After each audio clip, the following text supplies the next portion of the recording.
Hi, my name is Alison Cotter, the Advocacy and Research Officer for MS Ireland. I'm joined here today by Dr. Susan Coote, our Exercise and Physiotherapy Coordinator, at the launch of our physiotherapy business case to chat a little bit about what this means for people living with MS as well as other neurological conditions. So Dr. Coote, I'll hand over to you. Yeah, so this business case is setting out the justification for the funding of 9 senior physiotherapy posts. The intention is that we would have 1 specialist neurological senior physiotherapist in every community health organisation. These senior physios will deliver a suite of services, both group and individual, both online and in person. And those services are based on our successful Slunge Integration Fund project, on our 30-year history of delivering exercise programs for people with MS, but also in our more recent innovations during COVID in terms of online specialist tailored programs for people with MS. Fantastic. And what would the impact of a service such as this be on people living with MS as well as other neurological conditions? So the impact is firstly in terms of reduction of symptom severity, so improving things like strength and balance, improving walking ability, preventing falls, but also in terms of mental health, in terms of reducing depression, reducing anxiety, improving mental health. Our participants tell us that one of the most beneficial things is that they're in these groups with other people in the same boat as them, so they learn as much from each other as they do from us. And what are the costs associated with this service, and are there in fact any cost savings associated with it?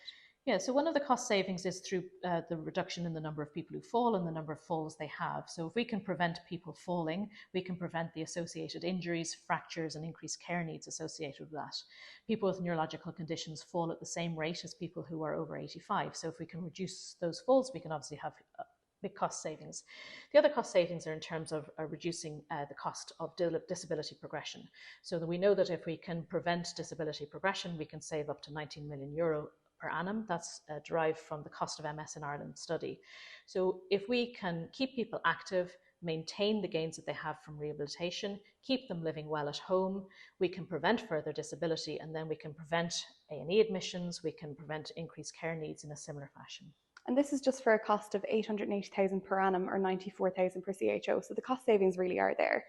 Yeah, when you think of it in that way, you're potentially saving €19 million for an investment of 880,000. It does seem to make sense. It makes sense from a financial reason, but I think more importantly, it makes sense for the lives of people with neurological conditions.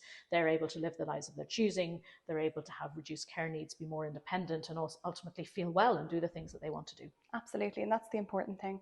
So I suppose just final question for you. How do we know this is going to work? So we have collected data from our Slunge Integration Fund project. We've collected measures of strength and balance. We've also collected data in terms of healthcare utilisation. So we know from that study that we can half the number of bed days that these people have. We know that we can half the number of falls, but we also have data saying that we can improve quality of life by up to 20%. We can reduce anxiety and depression again by over 20%. We have data that says that these changes are both statistically and clinically significant. Thank you, Dr. Coote. If this is something you would like to see implemented in your region, contact your local politician via phone or email and have your voice heard.